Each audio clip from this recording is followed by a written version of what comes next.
On this episode of the Oklahoma Breakdown with Ikard and Lehman, presented by First Fidelity Bank, we are joined by Fox's Joel Klatt to talk some college football. Joel will be on the call with Gus Johnson for the OU State game, so we preview that game and also talk some Big 12 with him. We dive into a little more local college football news by taking a quick look at Oklahoma State, West Virginia. In the National College Football Roundup, we discuss the games that won't be played this weekend and a few of the games that will be played that interest us the most. We give you our winners and losers of the week, and we wet the beak with Thursday night football between the Dolphins and Jaguars. To finish up, we discuss the new ordinance in Norman that has people big mad in keeping it local. Please download and subscribe to the podcast, rate it 5 stars, and write us a good review. Follow the show on Twitter, Instagram, Facebook, and YouTube. Just search Oklahoma Breakdown on any of those, and you'll find us. All right? Our man Michael Hosty will kick this thing off. It's time for the Oklahoma Breakdown. It's a beautiful Thursday, September 24th, and you're listening to the Oklahoma Breakdown with Ikard and Lehman, presented by First Fidelity Bank. And First Fidelity Bank will be picking one of you to be the winner of the Oklahoma City Energy FC prize pack. We'll let you know next episode who the winner was. We don't know. It's exciting, but we'll announce that next episode. FFB is a full-service financial institution based in Oklahoma with tailored solutions for all your personal and business needs, checking accounts, saving accounts, home loans, and much more. They do it all, whether it's online banking from your computer or mobile banking from your phone.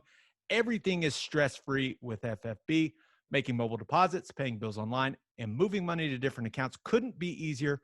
First Fidelity Bank provides free ATMs worldwide, making banking convenient wherever you are. They also give back to the community. FFB donates a total of more than $500,000 to local charities and educational foundations. Make your life easier and go bank at First Fidelity Bank. Now, we're recording this on Wednesday night, and we have Joel Klatt, the one, the only Ted. We've got the face of Fox, bud, on this episode, talking OU, K-State, but a lot more OU. We thought we were going to get him to talk about it at K-State. Not so fast. He wanted to talk Sooners football. Well, that's good, too. I mean, there's plenty to talk about. And, you go run the gamut. What's the total season going to look like? What do you think of the new quarterback for Lincoln Riley? What's this defense have to do to be a national title type of competitor? So I thought it was great. All around, really good stuff. Yeah, before we get into the local college football news and our interview with Joel, I have some bragging to do. And really? I don't do this often. So it is well documented that I am not a handy guy. Like, it's not that I can't do it. I just don't. I just pay someone to do it. Like, it doesn't bother me. Like, you don't want to fix that yourself? I'm like, no, not really. I got this guy. He'll fix it for me. I give him a couple dollars. Like, I got a guy, But the wife and I, we got bored. We got a little bored last night, and she was like, hey, it's going to start getting cold. What do you think about a patio heater? Now, at our new house, we built these real tall, like, overhangs on the patio. So, like, hanging heaters from the ceiling didn't make much sense to us. We didn't think it would look very good. So we put a fireplace outside, which is badass. It looks cool, but it's not going to heat the whole patio. And my wife wants to sit in a bunch of different areas and all these things. She was like, what do you think about a patio heater? So we got crazy. The Ikards drove to Home Depot, bought a patio heater, and then I assembled it like a man. Did blow yourself up with the propane tank? Hooked the propane tank up myself. Now, I will say this. There were a couple little tough spots where I had to have my wife hold the other side of the screw to get some things going, get some torque going, you know what I'm saying? So she had a strong assist in this process. But hooked the propane tank up, hit the on switch, fired up first time, Ted. Manliest thing I've done in years. Wow. Was your wife all hot and bothered after you did that? She was like, my God, look at this rugged man I'm married to. Amazing. I'm proud of you, dude. That's a huge step. Now, let me ask you this. After you did that, and the feeling of stepping back and saying, what a job well done. And sitting under that heater, from now on, you're going to say, I did that. I Yeah. put that heater together. Yeah, Is it's this, going to is be this something awesome. new for you? Is this Hell something? no. Absolutely not. But that heater, I've got the one thing now because I don't even try to pretend. If I can't fix it with a hammer, a screwdriver, or some duct tape, I call my guy. I got my guy, Charles Cash. He's my guy. Like, he's my go-to guy. Shout out to Charles. He's the man. But Don't tell anyone about your guy. You need to keep him they to can't have my yourself. guy. He's my guy. But no, he's a lot of people's guy. He's the man. But yeah, I felt very accomplished and very manly. And I don't feel that sense of accomplishment very often because I don't do that type of stuff. But it was pretty good, man. I won't lie. It felt pretty good. Did you probably sat under that heater with the bourbon? Oh, I turned it on and I was like, and it wasn't even that cold last night. And I turned it on and I just sat under it and I like sat under it till I started sweating just so I could feel the sweat because I was a big man. Yeah, it was awesome. All right, Ted, let's get to the local college football news. And that's brought to you by Will and Wiley Hard Seltzer. Guys, stop acting like you're too manly or manly as hell like me and just accept it. Hard seltzers are amazing. There's only one hard seltzer that we drink on this podcast, and that is Will and Wiley Hard Seltzer from Coop Ale Works. It's perfect for any occasion. We drink it by the pool, at the lake, and at the tailgate, but maybe not at the house with more than 25 people. We'll get that. We'll get to that in Keeping It Local. Will and Wiley is made in Oklahoma, and it's absolutely delicious. It is customized for the Oklahoma lifestyle. Go find it right now in a store near you, and go follow them on social media at Will and Wiley. If you're drinking some because of us, tag us in your social media posts to let them know. Okay, few bits of OU news before we get to Joel Klatt. Jaden Hazelwood. Got some Jaden Hazelwood news, and he must have similar healing ligaments to Theo Howard because Lincoln Riley comes out and says he's progressing really quickly, said they expect him to play at some point this year.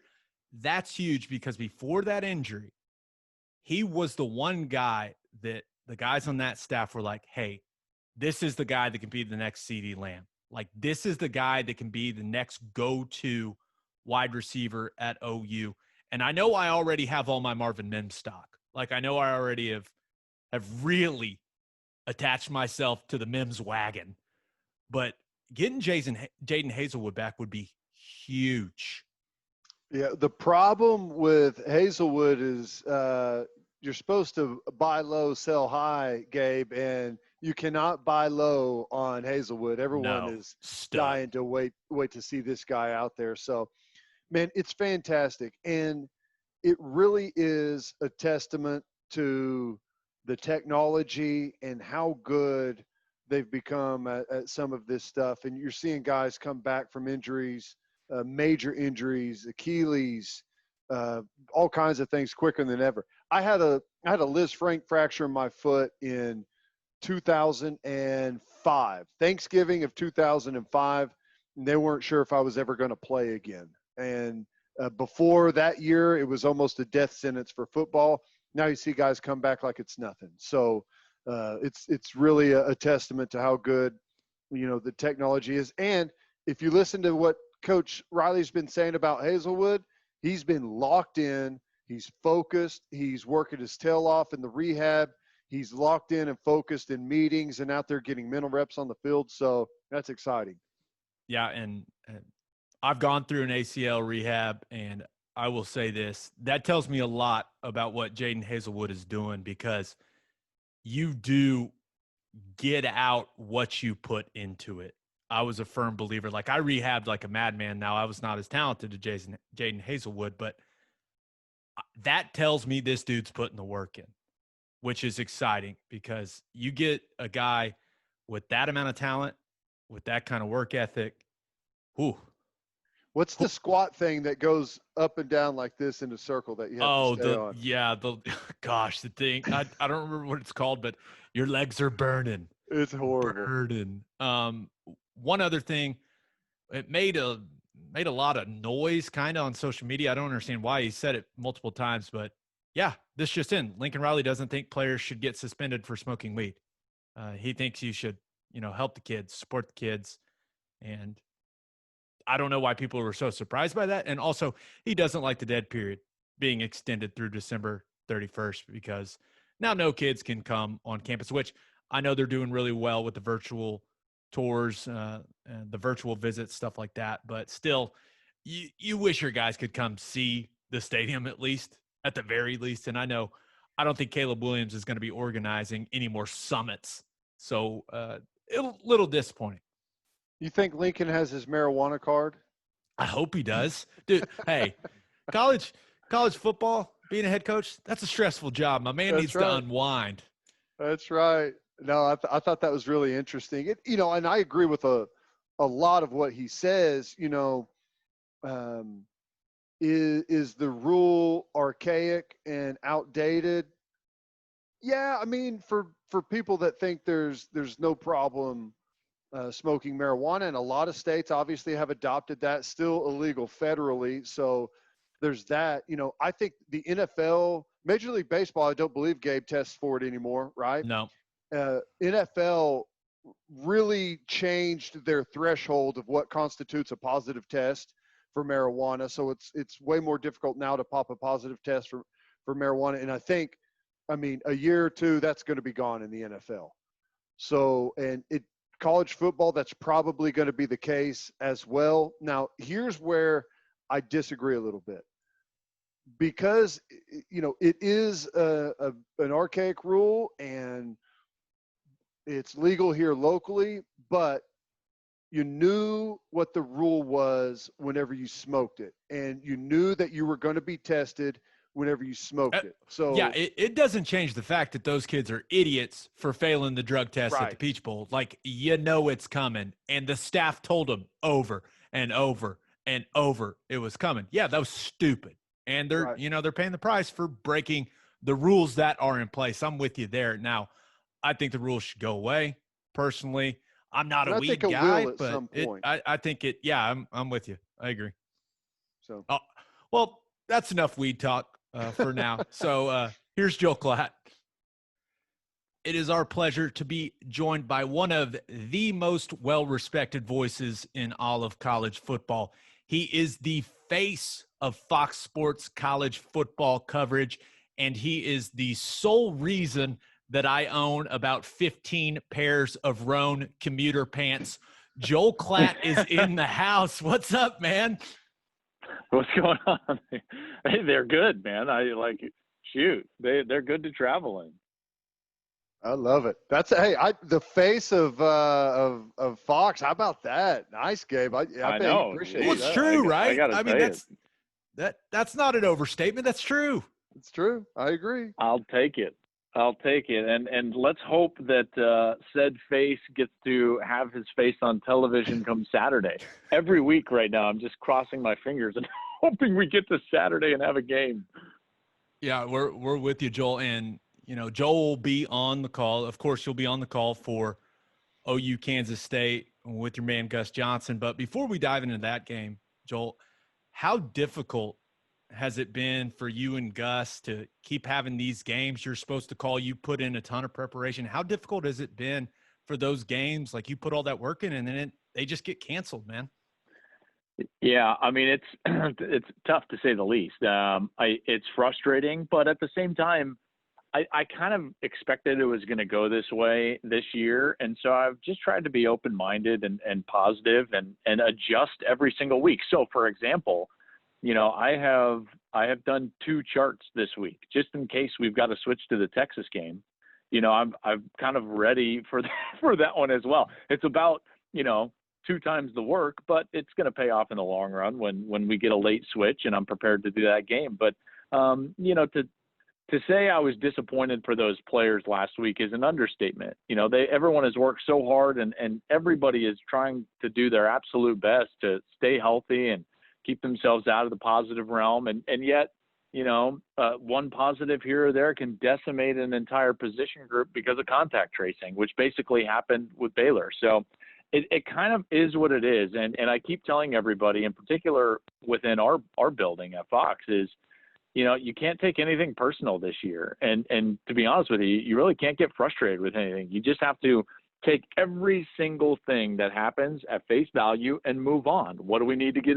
Okay, what do we need to do? Okay, what do we need to do? Okay, what do we need to do? And I think that mindset has helped out a lot because last week, trust me, I was at the brink when I'm driving from Waco back to Dallas, and I'm like, what am I doing? I'm about to just, like, I flew here, now I'm just going to fly home, but it is what it is. I mean, that's why I say this all the time. That's why I would suck as a football coach, because I would not be able to say, okay, we can't play. What do we need to do to move on? Let's start preparing for next week. If I had 20 guys who were sitting there out for the game and none of them were sick, it was all just contact tracing, and the guy that is sick doesn't even have a fever or can't even tell that he's sick, I would lose my absolute mind, Joel. I would explode. So I know these coaches have to be going through some of that. I will tell you this, like they'll all put on the good face in the interviews, and I'm trying to do the same with you guys right now. But trust me, I got a phone call from Dana, 20 minutes after we got the announcement last week, and we walked out of the Baylor building. I was in the Baylor building about ready to meet with Coach Aranda. We got the news from the AD Mac Rhodes. And before I was even in the car, Dana was calling me, Coach Holgerson, and he was pissed. And rightly so, right?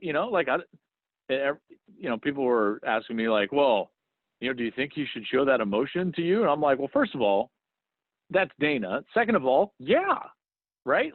He wanted his players to play. He told me several times before that game last week, one of the reasons that they took the game in the first place was he felt nervous about whether they would lose the team from a discipline standpoint, not in a nefarious way, but from a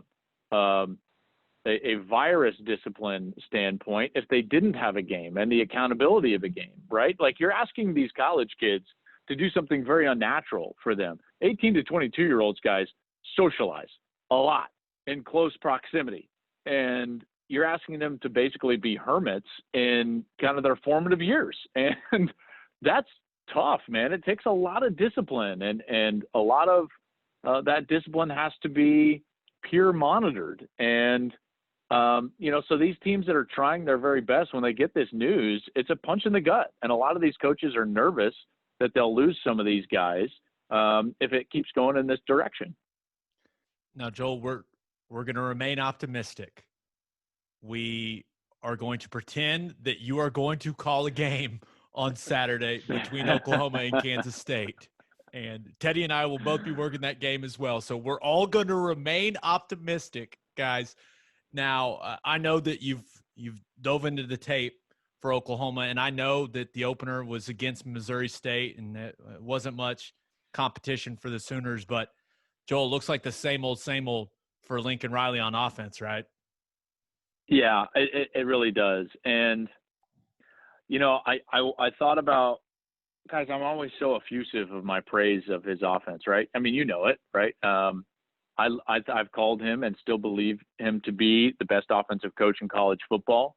The offense looks like it's going to be equally dynamic this year, but I want to take a little bit different route, because I think this would be maybe fun for your listeners to hear me and hear some of my criticisms, from week one, if you don't mind. And I'm not Sure. I'm not meaning for this to be negative by any stretch, but here's the things. If I was Lincoln Riley and I watched the Missouri State film, as I did, I would be really frustrated. I thought that there was more building moments. And Teddy, you remember, like when we were all playing, what would the coaches always talk about? Teachable moments, right? Sure. And which plays are you going to go back to and really focus on to hammer home, the X, Y, or Z detail of the offense? I thought there was a lot of those, and in particular on the offensive line. I thought that they could have run the ball a lot better. A couple of the runs broke because of just the sheer athleticism of the running back core. And even though they've been decimated, right, by transfer and injury and suspension, and yet they still throw out there. And by the way, so impressed with Seth McGowan. Can't wait for him. He's explosive. But I thought that the O-line could have played better. And I know that they were all banged up, and yeah, there's no fans, and there's a lot of excuses, but Coach Beanbo is not going to sit there and want to hear about the excuses. Lincoln's not going to want to hear about the excuses. I saw a lot of 9 guys doing it right, 2 guys missing an assignment. 10 guys doing it right, one guy misses an assignment. And those are the things that are going to eat at the coaching staff and that they're going to try to go back to the drawing board and get better at. So that's number one. I think that they need to be better running the football. And number two, I would say as great as Spencer was, there were a couple of times when I thought to myself, he's looking for the big splash play rather than just taking what the defense gives. And that's in part due to the fact that he's got amazing arm talent. I mean, the 52 yards in the air that he threw on, I guess it was the second touchdown of the game, back foot. I mean, you don't see that type of throw from a quarterback often, if ever. So he's clearly got that talent. But with that talent, you've got to know when to use it, and you've got to know when to just take what the defense gives. And I get it. It's Missouri State. You feel like every single play can be a big splash play. But there were a couple of times when I thought to myself, boy, that ball's got to come out sooner. So those are the two big things on offense that I would focus on if I were the coaching staff this last week, or 2 weeks, I guess, rather, is consistency in the run game, everyone doing their job, and then really cleaning up this young quarterback and his play and get him to know when to take the shot and know when to take what the defense gives you. That sounds awfully familiar, yeah. Ted. Yeah, I agree with a lot of that. And I've been not hammered around here, but people kind of laughing at me because, what he ended up 14 of 17 for, a huge amount of yards, 4 touchdowns. And when people ask me what I think, I was like, he's okay. He's okay. And I think that's just, like you said, Lincoln Riley and his offenses are so good that the bar has been set that high. But, I did see some things in there too. I thought a couple of times he created the pressure on himself in the pocket by not keeping the eyes downfield and waiting for some things to develop. But, for a guy in his first start, you expect a lot of those things. And Sure. But here's the thing: you're going to reach a point, and maybe it's not this week with Kansas State's defense, but I promise you, everyone's down on Iowa State. But I promise you that defense, if you don't keep your eyes downfield and you start to panic and you make any mistakes, they're going to make you pay for it. So. There's no doubt, and that's well, I guess that was kind of the point of my exercise too. Is that Teddy, you cannot sit there and pat yourself on the back in this sport, because as soon as you do, you're going to get beat. And I think Oklahoma fans have seen that from this team at times before, right? And I will just tell you that if I was Spencer's coach, I would be hammering away on the timing of the offense. Take what the defense gives. Take what the defense gives. That's what Baker and Kyler did such a great job of. Yes, they made amazing throws down the field, and they had great wide receivers to throw to. And yes, it was fun and splashy and strike up the band. But the thing that they did the best was just take what the defense was giving. The little screen route that would go for 20. On 2nd and 10, if you didn't pick up a lot of yards on first down, it was the hitch route to make it 3rd and 4, a conversion. Now it's a big play. They were constantly within the offense, taking what the defense gives, and they protected themselves very well. And I agree with you. There's some really tough defenses coming up. And it's not Kansas State, trust me. I mean, I've watched their film as well. But Iowa State, Texas is better defensively. And so Spencer's got to learn right now. And that's why I think it's imperative that staff and that quarterback room really get to a sense of urgency to clean some of those things up. Because, listen, and I don't want to sit here and say, like, well, he didn't play great, because the talent is unbelievable. This might be heresy, but if you take away Kyler's physical ability to run and his quickness, Spencer's got the best arm talent of any Oklahoma quarterback dating back to when I was playing, the 2000s. Right? Like Bradford was a quick release and he was hyper accurate. Landry had some, he could spin it. Baker could spin it. Kyler could spin it. This kid's arm talent is unreal. Best I've seen in a young quarterback since a young kid I saw throw in practice before the first game that I saw him do. His name was Patrick Mahomes. So like when he cleans up the little things, sky's the limit. Yeah. Well, I think a lot of people feel similarly to you, Joel. Now, I do want to talk a little OU defense and then talk a little K-State with you.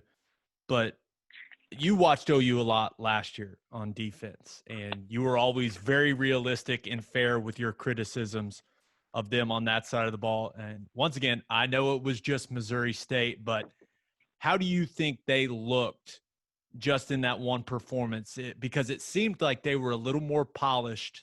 They were communicating better. I still don't think they have elite talent on the defensive line, especially with Ronnie Perkins being suspended. But it seemed like they looked a little more efficient defensively in year two under Alex Granch. And you would expect that in what you just said, year two, and you're going to have guys that know the system better and are more versed in it, understand the nuances of it, and it's a part of them. That at the quarterback position, that was always my main goal. I used to write it at the top of my game prep every single week and every installation, as I would say, make the offense a part of me, and think of it as like driving a car. You don't think about driving a car. You don't think about turning a blinker. You don't think about when to brake or when to accelerate or how to turn or when to turn and all these things. It's just a part of you, right? You've done it so much. Well, that's how playing the game of football needs to be in order for you to play your fastest. If you're not thinking and it's just a part of you, you need to play your fastest. So I felt like the OU defense, and maybe it was just in comparison to a really slow Missouri State team, I thought they were playing faster than I had seen them a year ago because of that communication, because of some of that familiarity and it being a part of them. But I absolutely agree with you on the fact that I don't see, even on film, the elite talent. So what has to happen for this team to take the next step? I think, and I know he preaches it all the time, so I feel like I'm just preaching to the choir here. It has to come down to turnovers. If you don't have a dominant defense from a personnel standpoint that's just going to line up and stop people all the time, you have to get turnovers, right? You've got to create pressure on the quarterback. You've got to create a situation where that quarterback feels like his internal clock is sped up. Because when his internal clock is sped up, turnovers then happen. He puts the ball in precarious spots. 11 turnovers the last 2 years is not going to cut it. I believe those are the two worst turnover years in the history of Oklahoma football, back to back, 11 turnovers and 11 turnovers. So that's not going to cut it. If you're not going to have a defense that has 3, 4, 5 first-round picks eventually, in particular on the defensive front like Teddy's teams had, and I had to play, thank you, gosh. But what you've got to do is get takeaways, right? And so from my standpoint, that's what this entire year boils down to is can they get their hands on the football? Totally agree. And, they preach it and preach it and preach it.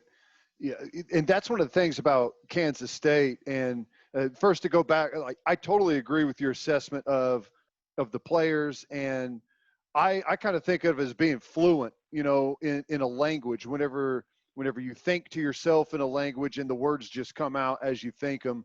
And it's the same thing you're talking about as a vehicle being an extension or anything else. I think that's well said, and you can definitely see that in those guys. Now, Kansas State is a team that, Kleiman has continued this, but under Coach Snyder, it's the same thing.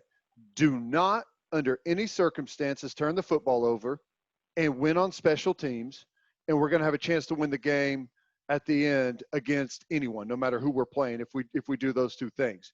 They've got great special teams. They led the country last year in kickoff return. And I know they weren't great offensively a year ago, but they had one great game, and that was against Oklahoma. And I remember Gabe and I were there covering the game, and I was watching them, and we were watching them in pregame and just watching some last-second film on them. And the shifts and the motions and the change in personnel, it looked like the New England Patriots. And that was, I was talking to Gabe about it before, we took the field. We saw about 6 or 7 different personnel groupings in one drive, motions and shifts. That's the way you mess with a defense that feels like they understand what they're doing. And it looks good against Missouri State that was about as vanilla as you could possibly be. K-State, that's what I expect. I expect them to try and mess with the eyes and the mind of those defensive players from Oklahoma. Is that what you think we may see from Kansas State?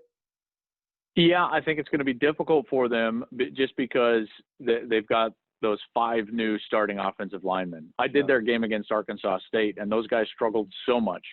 And that's all well and good, right? Be methodical. Don't turn the football over. A number of different personnel groups and formations. Make the defense think and do all that. I think a lot of that has to start with your ability to run the ball, in particular on first down, because if you're not in normal down situation, if you're not in base down football, then that's out the window. And Sure. now I'm just trying to recoup, constantly. I'm behind the 8 ball. Now you're pressuring me. You're dictating the pace of the game. You're dictating I'm saying if I'm the quarterback and you're the defense, you're dictating to me how I have to react, what I have to react to, how do I have to check the protection. So, yeah, I think that's absolutely going to be the plan from Kansas State, is to try to enact that type of constant moving and 2 tight ends, 1 tight end, no tight ends, 2 backs, 1 back, no back, all these different things. Yes, absolutely. In order for that to be effective, you've got to be on schedule. So for my money, Oklahoma's key down in this game, and I think that they're better than Kansas State. I think their defensive line is better than Kansas State's offensive line, is you got to be dominant on first down. I thought Oklahoma did a great job of being dominant on first down against Texas last year in Red River. That's in large part why I think they sacked Sam Ehlinger 9 times in that game. And then they went whole months without sacking the quarterback. But in that game, they were the ones dictating the speed and tempo of the game because they were winning on first down. I think it has to happen this week as well. Joel, let's say that Kansas State's not able to run it again, right? Like they couldn't run it against Arkansas State. Do you think that Skylar Thompson, I know he's banged up, but he is a veteran quarterback.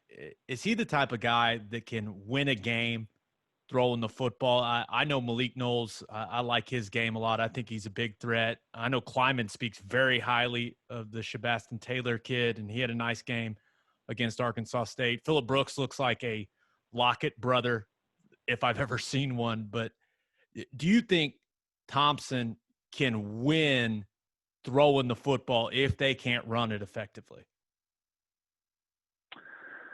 I don't know, right?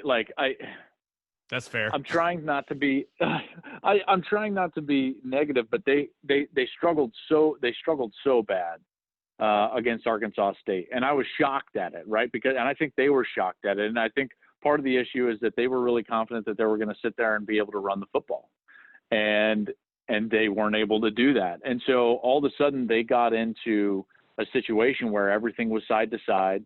Deuce Vaughn, their 5'5", 165-pound, little spark plug back, had to be a bigger part of the game plan. Skylar was having to make plays that he doesn't normally have to make in the passing game. He overthrew a bunch of open guys down the field.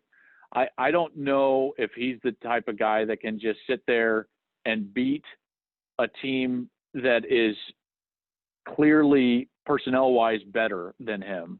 I guess that's the best way I can answer that. Yeah, well, I mean, he did it. Last year was his game.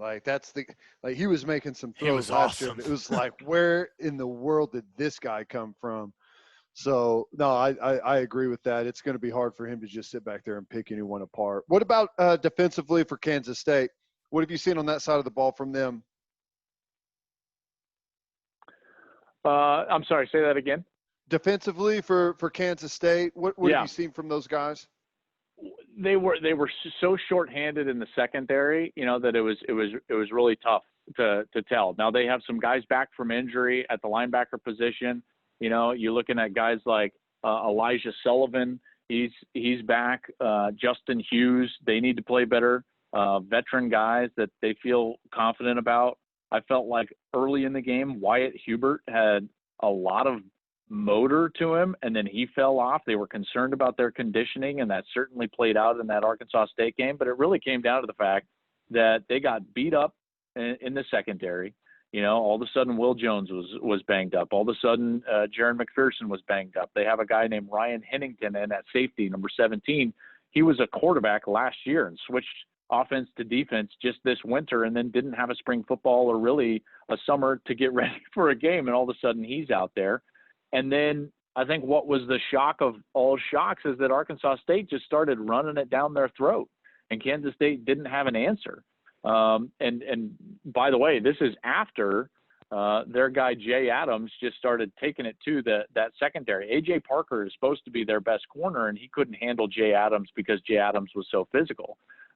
They gave up a couple of big plays, some miscommunications. I'm nervous for them in this game because this is not the type of wide receiver core that you want to see when you're banged up in the secondary, and you're going to have some guys out there that you may or may not trust. You know, I've had people tell me that they might have 4 scholarship secondary players available for the game.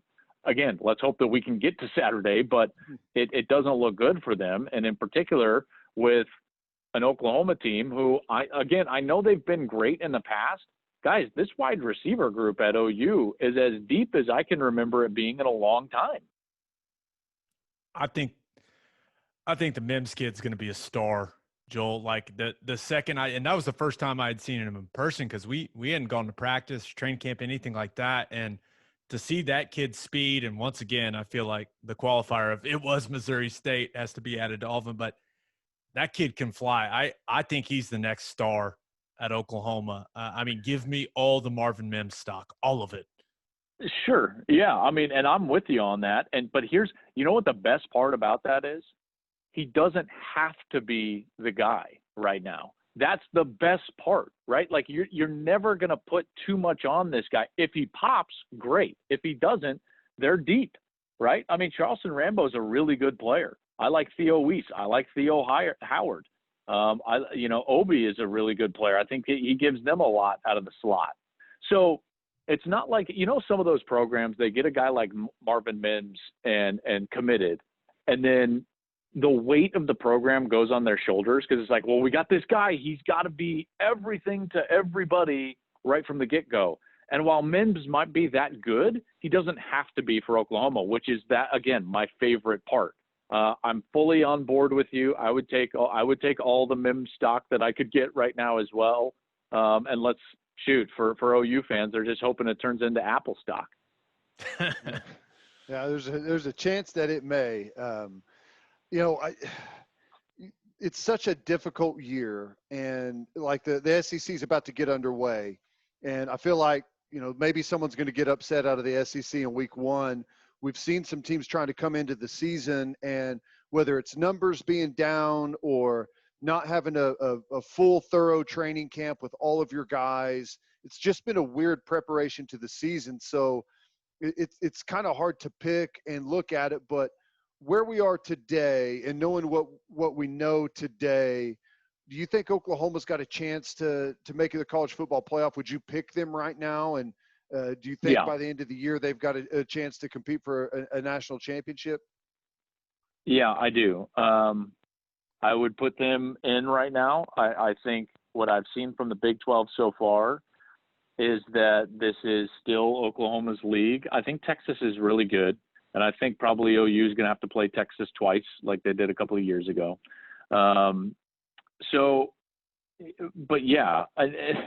Which then begs the question, right? I think that you brought it up perfectly. Guys, and I'm sure you know this, right? But since 2001, OU's won 12 Big 12 championships. They've got 206 wins, which is the third most. They've been to every major bowl. 4 CFP berths. I think there was 3 BCS national championship games. You probably should have won 2 of those. I think they've had some like 17 first-round draft picks, over 40 first-team All-Americans, 4 Heisman trophies, no national championships. Mm-hmm. It's the longest stretch between national championships in your program's history right now. That's crazy to me. So, Teddy, the reason I bring up all of that is I don't know if it's enough. And I'm not talking about like, are we talking about a change or no. That's not what I'm talking about.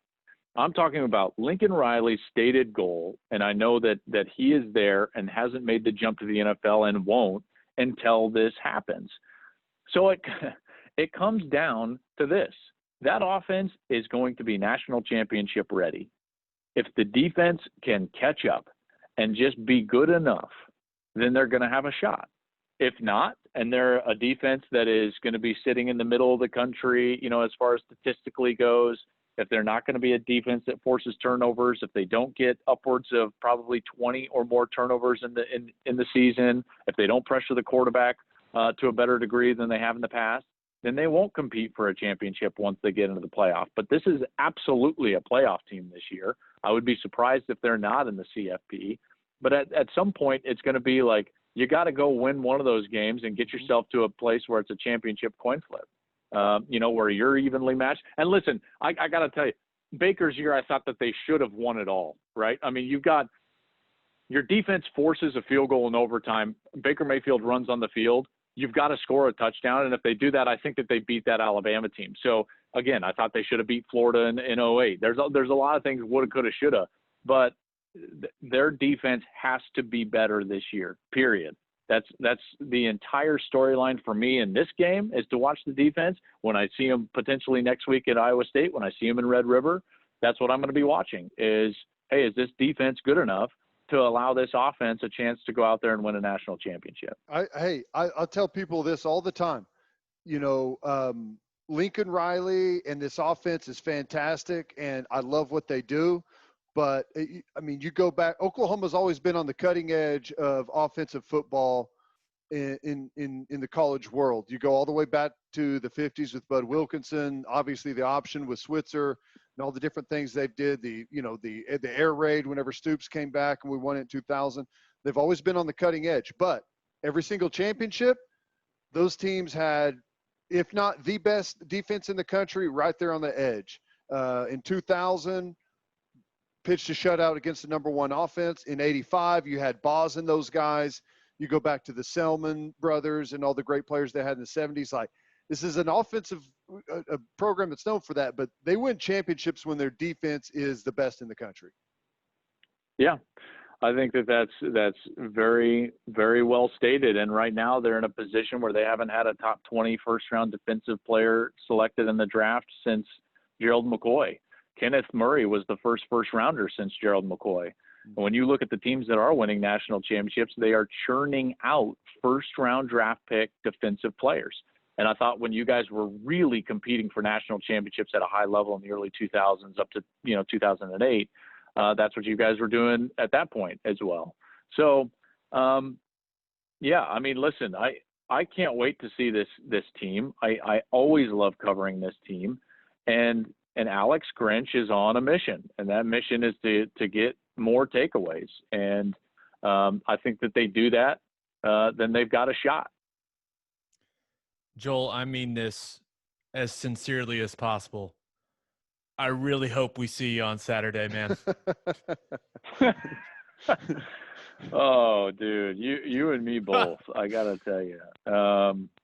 I need football like I need air to breathe right now. No doubt, man. We really appreciate the time, and hopefully we see you up there in the press box, man. Yeah, you got it, guys. Have a great night. I appreciate you being patient with me. Man, Ted, that was some really good stuff from our boy Joel Klatt. I love it. Fantastic. Took a little different approach to it this time, which I thought is really going to give the listeners exactly what they want, kind of fine-tooth comb with Oklahoma's offense. Yeah, and I will say two things stood out to me that Klatt talked about. So he mentioned OU's O-line, and we talked about it. We were not impressed with the way they played. And he mentioned Wyatt Hubert. Wyatt Hubert's an all-conference type player. You and I, we both really like that kid. Effort guy. He's got some skill to him. He gave OU a lot of problems last year. Now, one interesting thing about him is, remember, the OU's O-line didn't play terribly well the way it was constructed last week. The interesting thing about Wyatt Hubert, he plays over the right tackle. So last week we saw Adrian Ely playing left tackle. Didn't look terribly comfortable, right? So I wouldn't be surprised to see Ely playing over Hubert. Kick Ely back to the right. Now we'll see if it's Swinson or the freshman there at left tackle.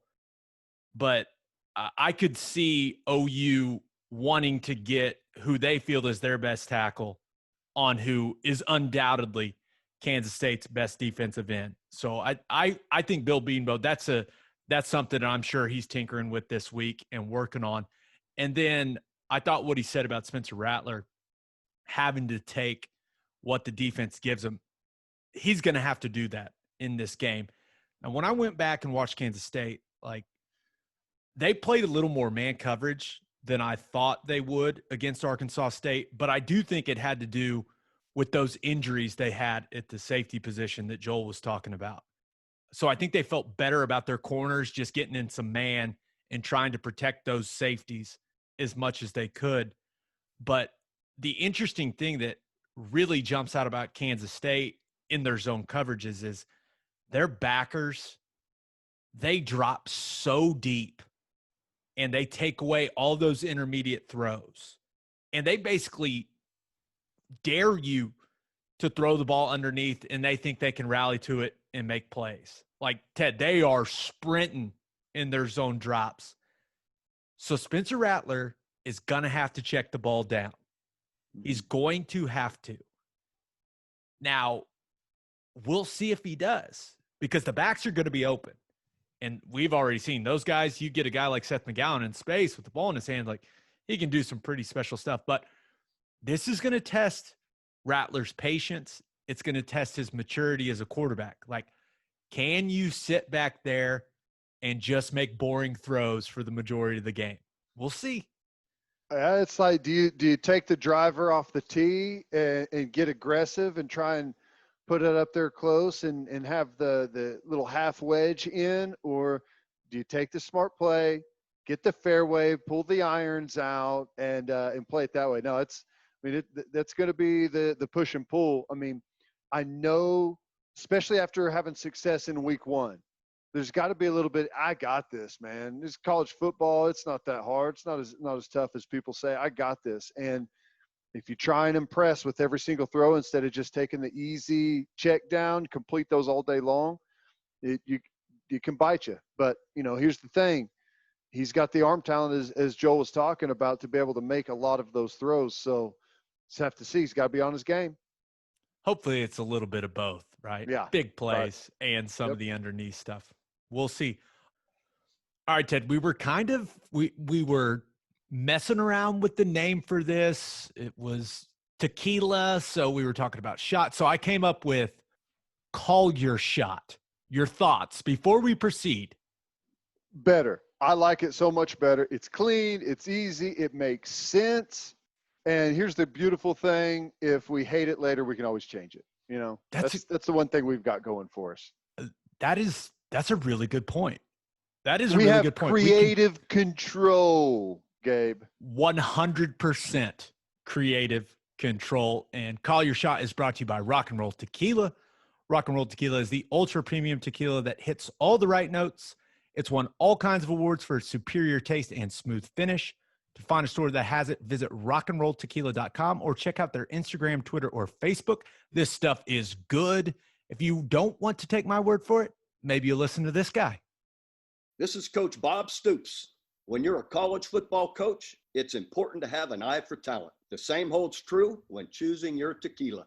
When I tried Rock and Roll, I liked it so much, I decided to become a partner in this Oklahoma-owned company. Crafted in the highlands of Jalisco, Mexico, the smooth taste of Rock and Roll's triple distilled platinum, our añejo, called Cristalino, and the incredible premium quality mango tequila are awesome.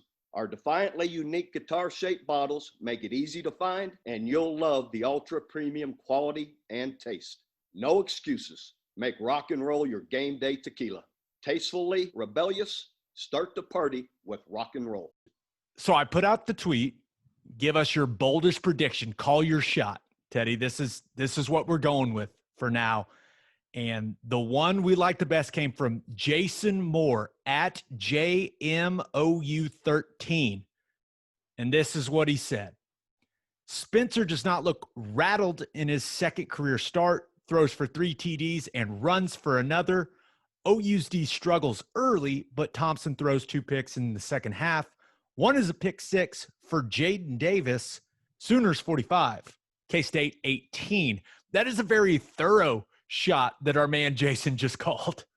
He doesn't leave himself much room for any outs, does he? He called about 10 shots in there, actually. But I love the confidence and I love the breakdown. I mean, I could definitely see it going that way, happening that way. Um, Here's the thing, though.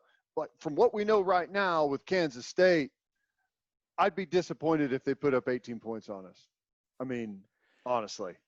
Seems like they could be a little undermanned. I mean, Chris Kleiman has not been shy with the details that they are struggling to field the team right now. But yeah, I chose that one over our buddy Eddie Radosevich, who his bold prediction, the shot that he called was, quote, "The game is played," Yeah. which was pretty good.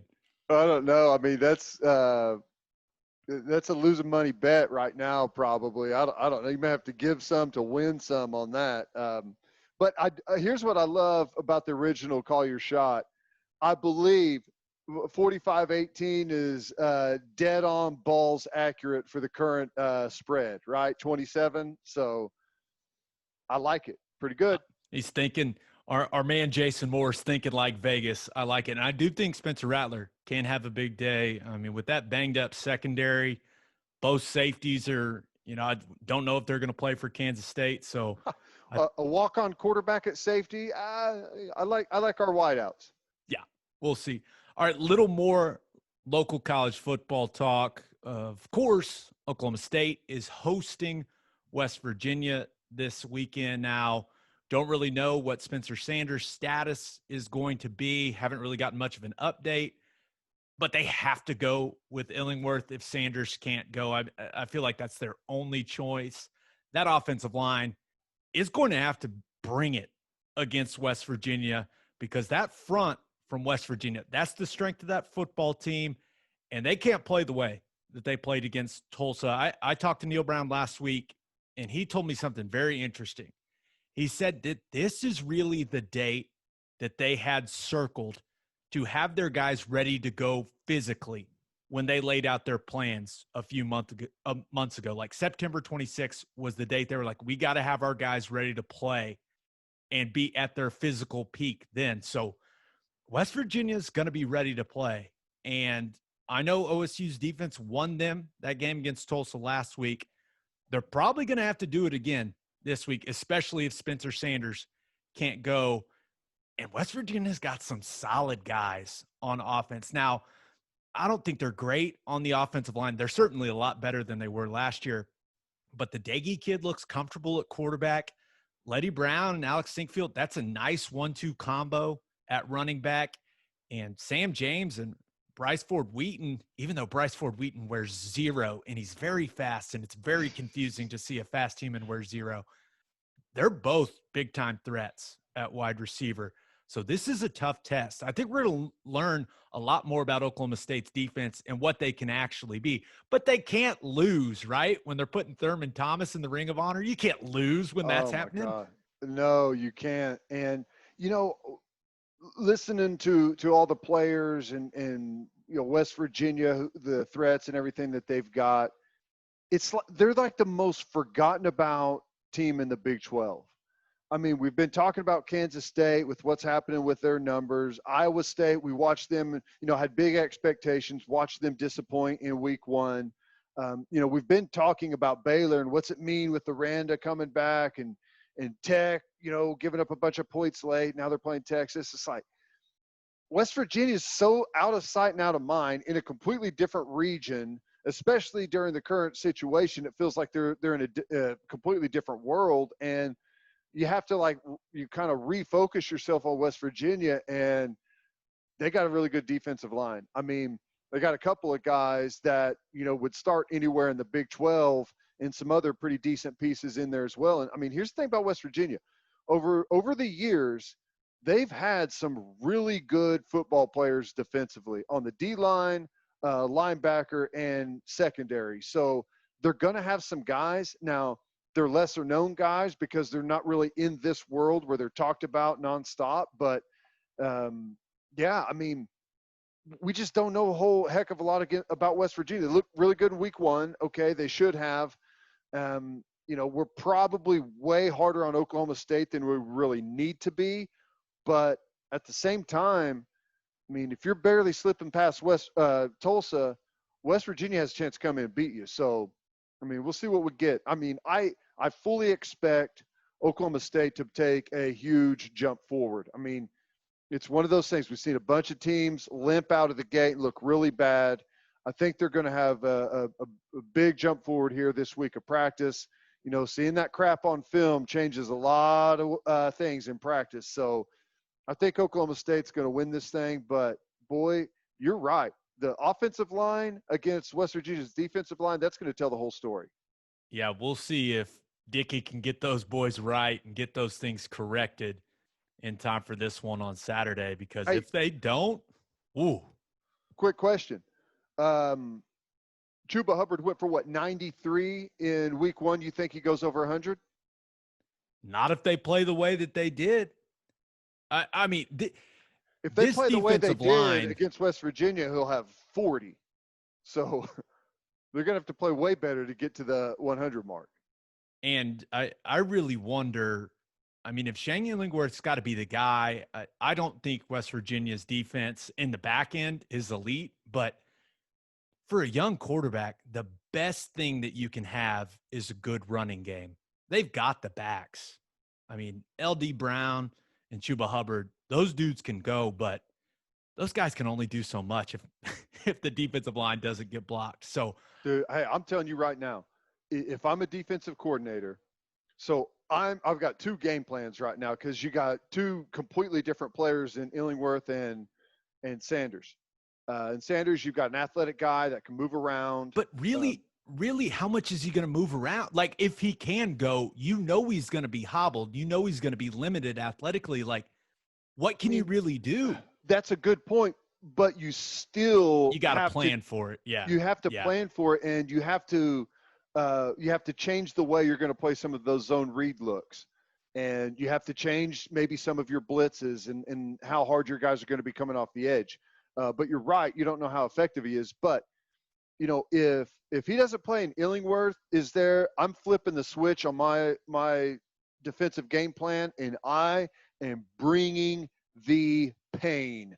And I'm 8-man box. I'm loading up. I'm going 0 on the back end, bringing pressure, making a young guy throw into pressure in his face with a bad offensive line in week 1 and try and put it on a spot in man-to-man coverage. Now, that is a risk with a guy like Tylan Wallace, but I mean, as an underdog, a team like West Virginia coming in, you've got to go out there and try and win this thing, because with a quarterback like Illingworth, you've seen the game plan, Gabe, for a backup quarterback that's got no experience.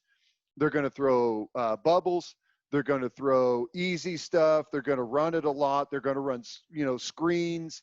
They're going to keep everything, the routes on the outside. They're going to throw rail shots down the sideline to where you can throw it away from the middle safety and anyone that you can't see.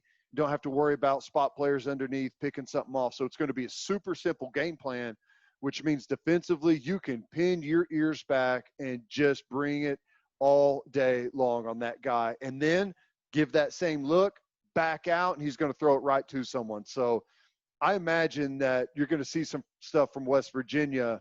If Illingworth gets a start, look out, man. They're going to be bringing the heat, especially with at a minimum, what you get whenever you bring pressure is you get a one-on-one with Stills every time.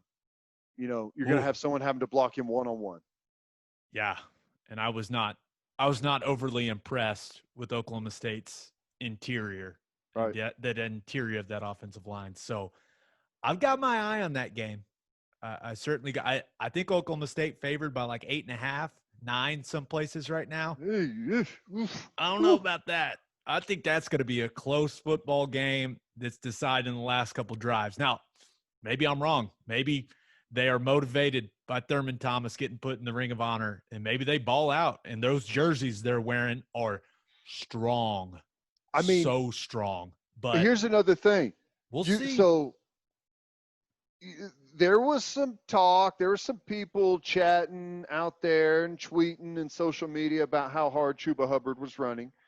And, I find it hard to believe that a guy like that isn't competitive enough to go out there and put his best, every single time. But, whenever they're putting a guy like Thurman Thomas in the Ring of Honor, don't you up your game if you're going out there to try and impress if you know he's going to be there? Oh, hell yeah, you do. But it doesn't matter if your offensive line doesn't block anybody. That's true. He could only do so much. Yeah, I'm sure Chuba. I'm expecting a better performance from Chuba if those guys up front play well. We're going to see. I'm excited for that game. I think that's going to be a close one. I think Neil Brown's a hell of a coach, and I think West Virginia's improved. And the Daggy kid, he can spin it a little bit. He can. I think they're going to put up some points on that Oklahoma State defense. That should be a fun one. Now, one more piece of local college football news. After a good showing against Oklahoma State, we thought Tulsa would be able to build on that. Nope. Their game against Arkansas State has been postponed because those kids from Arkansas State are nasty and they all got the Rona. I guess they took that win over Kansas State and just went with it, partied, and it's like, boys, we're going to end this thing 1-0. Let's just cancel the whole season. We beat a Big 12 team. We're good to go. Yeah, that's you hate that. It's frustrating.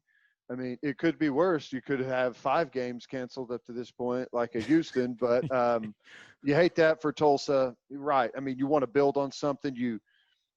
Coaches will never say that you take a moral victory out of a game, but behind closed doors, that's exactly what that was for Tulsa, and probably feeling pretty good about themselves.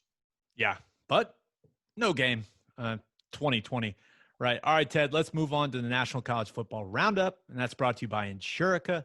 Do you own a business? If you do, you need Insurica in your life. Insurica is one of the country's largest insurance brokers with 30 offices throughout Oklahoma, Texas, and the Southwest. Insurica is able to customize programs by accessing the latest information from many insurance carriers. They compare and contrast coverage offerings and pricing in order to design a cost-effective, comprehensive program to meet your business's specific needs. Insurica's clients become best-in-class businesses by working with Insurica's team of advisors to manage risk. Purchasing insurance is only one way to protect your business. Best-in-class businesses win by avoiding a loss in the first place. If your business partners with Insurica, you'll save huge amounts of money and take back control of your total cost of risk. I'm an Insurica client, and you should be too. If your business wants to be best-in-class, connect with Insurica at insurica.com. That's INSURICA.com. All right, a few bits of news in the college football world. SEC players will wear a device that the NFL is using to help with COVID-19 contact tracing. You can wear it on your wrist. You can wear it as a necklace, I guess. It can be built into equipment for them to wear during practice and games. Seems kind of cool, Teddy. Hopefully that helps them with the contact tracing. That seems to be the devil for college football right now. So I guess that's exciting. No, hey, I love the idea because here's what I would do. I would find a way. I'd take it to some nerd and have them take the chip out of it and leave it in my car. And I'd still wear the little wristband or whatever it is around. And it's amazing. I haven't been within 6 feet of anyone. Can you believe it? It's like one of the it's like your Fitbit or whatever where you put it on your dog. You're like, no, I'm getting my steps in. Yeah, no, we're good. Hey, Lehman, what's that foil wrapped around your wrist? What's going on with all that? Yeah, I would be trying to game the system with that thing for sure. Yeah, I think the SEC, they're probably trying to avoid some of the contact tracing issues we've seen across the country. All right, Notre Dame, Wake Forest got postponed because Notre Dame, them kids is nasty. They got the Rona. Now it's been rescheduled for December 12th. Houston's game against North Texas got postponed because those kids from North Texas, they nasty. They got the Rona. That's now, what is it, the 5th team? It's like the 4th season opener that's been called off for Dana Holgorsen in Houston. Now, we're still waiting to see if Dana is going to talk shit about North Texas the way that he talked shit about Baylor. That whole thing was a little odd. Yeah, and then Baylor's athletic director was like, that was so mean. That Matt was the Rhodes meanest was like, thing ever. what the hell, bro? Yeah. I mean, hey, I get it. Holgerson's frustrated. We're all frustrated. I mean, can you imagine having to keep taking that back to your team that, all right, guys, bad news, game's off. At some point, they're just going to say, screw it. You know what? I mean, I'm done. I'm locked in. I'm not going out. I'm not doing anything. I'm showing up to practice every single day. I'm like basically living in a bubble, and we're still not getting to play football games. This is the dumbest thing ever. That I mean, would be don't you think he'd lose them miserable. at some point, that they're going to just say, screw it? You would think, but Right it about the comes- time they have a game that's on, it's like, uh-oh, that Friday test did not look good for Houston. and then they're the ones that failed. They're like, sorry, we can't play. Yeah, I don't know, but I understand Dana's frustration, but don't take it out on Baylor. I mean, come on, everyone's trying their best, I feel like, right now.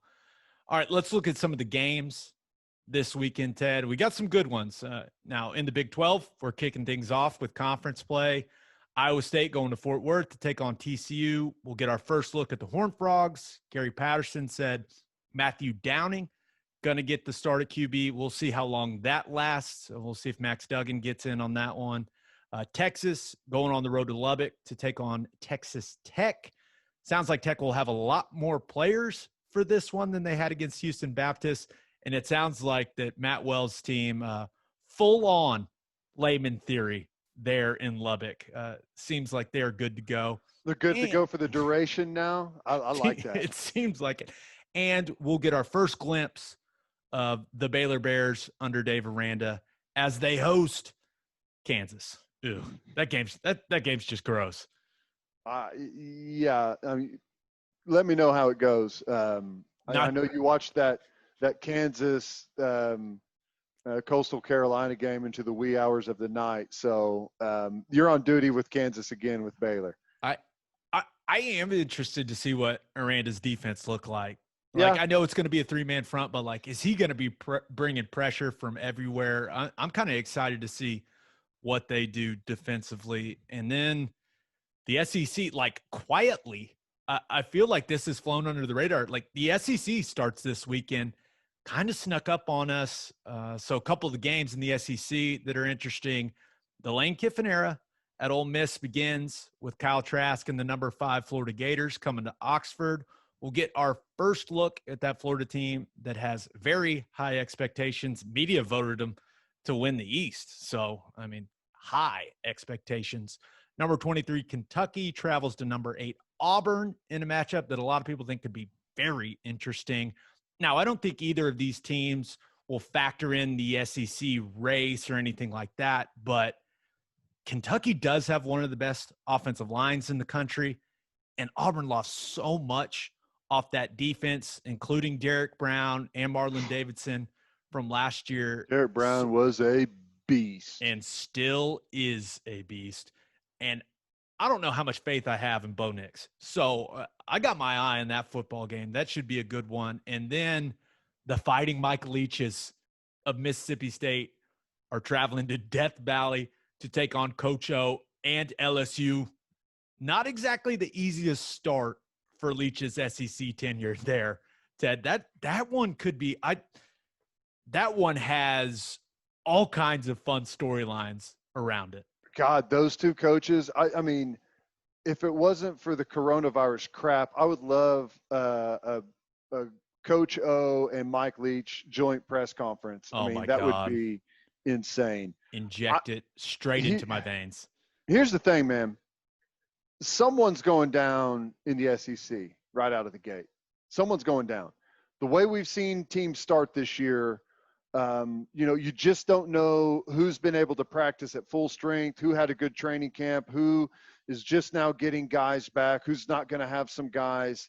You're not going to get everyone at absolute full strength. I mean, if Ole Miss has had a good couple of weeks and they're locked and loaded against a Florida team that's been missing guys and really not in rhythm, they could bite them. Same thing with Kentucky and Auburn. And, these teams are going to all of a sudden look like the rest of college football has, where you're just kind of scratching your head saying, I thought this was supposed to be a good football team. They don't look that good to me at all. I think a lot of people are interested in that Tennessee-South Carolina game, Sure. right? And you saw, I Pruitt think comes out any and said, game is interesting. Right. And that's only a 3.5-point spread. I mean, Tennessee is supposed to be a really good team. Jeremy Pruitt came out this week and said Garantano's their guy. So I don't know. It always seems like Will Muschamp is coaching for his job like every year. So He must be the best interview in the whole damn world, because somehow he has failed over and over into $5 million a year jobs. And it's amazing. Has no results at all to speak of, but is still getting paid like no other. It's he's amazing. he's supposed to be a little different than kind of how he presents himself to the media. I've been told by several people like, oh, guy's hilarious. Guy's a great time. Love going and getting drinks with him. Love going and eating with him. I'm like, wait, what? Will Muschamp? They're like, yes, he's hilarious. Like he's like Steve Spurrier Jr. type hilarious. That's what I'm saying. He's got to be the greatest interview ever. Charmer. Like whenever he gets in a room with people, it must be like, oh man, this guy's great. Here's the thing though, to the Mississippi State LSU game, dude, this is the perfect game for Mike Leach. You're getting a team, LSU, that's ranked way higher than how good they are, right? With all the guys that they lost. I mean, what are they, 6 in the country right now? They lost so many players, and Joe Brady coaches. And Dave Aranda. Right. They've lost. I mean, they're completely depleted from what we saw. And it's going to be everyone's first time in the SEC to see Mike Leach, and a win at LSU against LSU. Why it's not a unbelievable feat this year. It looks like one, right? It looks like one. And here's the funny thing. Mississippi State is like a middle of the road to bottom in the SEC.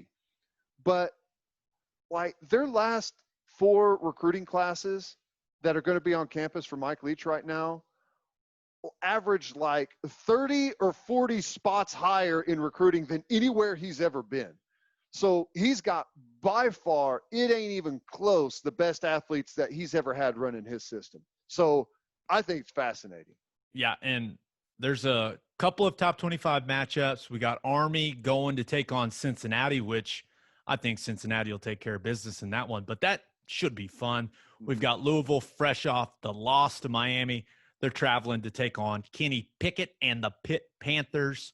We'll see how that one goes. But, Teddy, you mentioned it, and that Mississippi State LSU game is the game I am most interested in other than OUK State. Because I just don't – I have no idea what Tiger Stadium's going to be like with only 25,000 fans. That's going to be weird enough.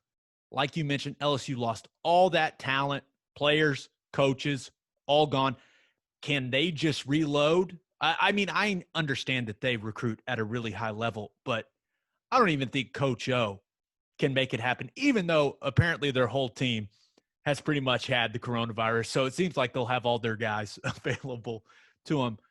But the thing I'm most intrigued about in this game is the quarterback matchup, because what will KJ Costello look like in Mike Leach's air raid?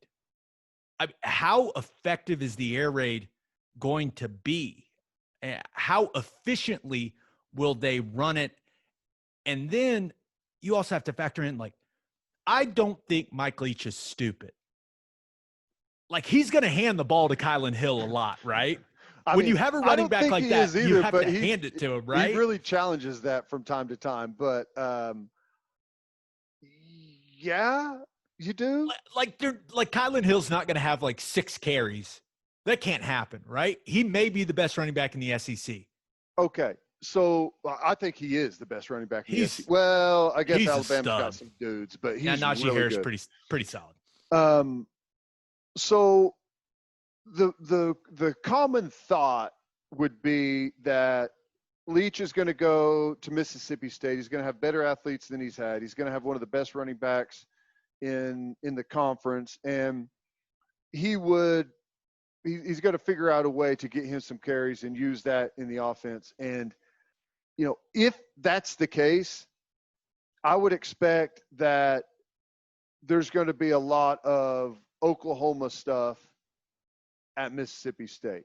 Like, if I'm Mike Leach, who am I going to that's, runs my system and my passing concepts, but also has an elite running game? Let's take a look at what Lincoln's doing at Oklahoma and try and mirror some of that stuff. Now, do they have the offensive line to be able to pull some of that off against those, SEC defenses? I don't know. I mean, it's very difficult to pull both guys from one side of an offensive line to go to the other. So that leads me to an interesting conversation, because we've seen that GT counterplay, right? The bread and butter for Oklahoma. They struggle with it when they get to the college football playoff and they play these big time defensive linemen that you can't just push around like the guys you can in the Big 12. And I am not going to be surprised. I think Oklahoma, they're going to run the GT counter plenty of times.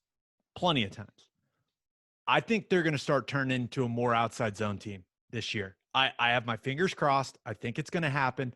I think it fits their personnel better. I think it's better in the long run getting elite at that concept instead of the counter play.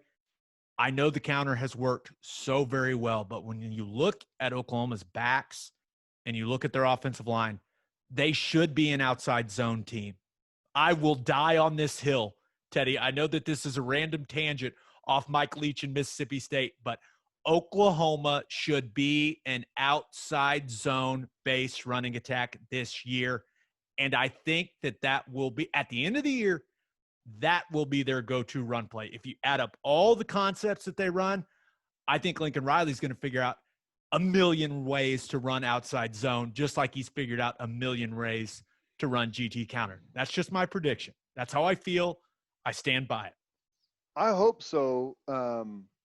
But we got some big-ass dudes to be running outside zone. I mean, you got to be able to move. You got to have Creed is a great center, but most outside zone centers are small guys, right? They're usually smaller, shiftier, faster. I'm tired of watching Creed block back 25 times a game. I want to see the guy get to do something more fun. This all stems from me wanting to see Creed Humphrey get to do more as an offensive lineman. That's the origin of this. I'm totally with you. Schematically on a chalkboard, there's no way in hell you should be able to run the play that they run against these Big 12 teams. I mean, if you pull the entire offensive line from one side and they don't even block the edge guy. They just leave him there and the quarterback holds him. It makes me want to just like fall out of my seat every time I see it. But like in the SEC, it's really hard to do that because that big guy can squeeze like hell. He can pressure the quarterback, and they feel good about him. He squeezes it, but he'll still be able to play the quarterback. He doesn't just sit out there on a massive island. So I'm with you. I would love to see it because here's the other reason, and I think this is a big thing. You don't see there's 0 teams in the NFL that run that play. Zero. And what they want to do, because it would get someone killed. Yeah, oh my God. But what they want to do is they want to get their players drafted really high, right? And they want to see their backs. When people are evaluating your talent, they want to see backs running plays that they're going to run in the NFL. They want to see offensive linemen blocking plays that they're going to run in the NFL. And you're right. If you're going to take a first-round pick on a center and all he's doing is back blocking or just holding the zero and everyone's pulling around him the whole time, and like a hinge or something, then it makes it hard. Like you've got to forecast a lot more than just say, look at him getting out here on the zone and chasing down that Mike back or pulling around in running the loop all the way around to get to him on the outside. So I'm totally with you. I'm not convinced that we're going to see it, but I'm totally with you. I feel it in my bones. I feel it in my bones. I think they're going to be an outside zone team. Even Pledger, it's definitely McGowan, like even Marcus Major, like those are outside zone backs. Mm-hmm. They're not sit there and wait. Like they're not big bodied backs. They're not Trey Sermon. They're not Rodney Anderson. Like let these guys run some zone, Lincoln. I'm just telling you. Okay. Now back to that was quite the tangent. We went on.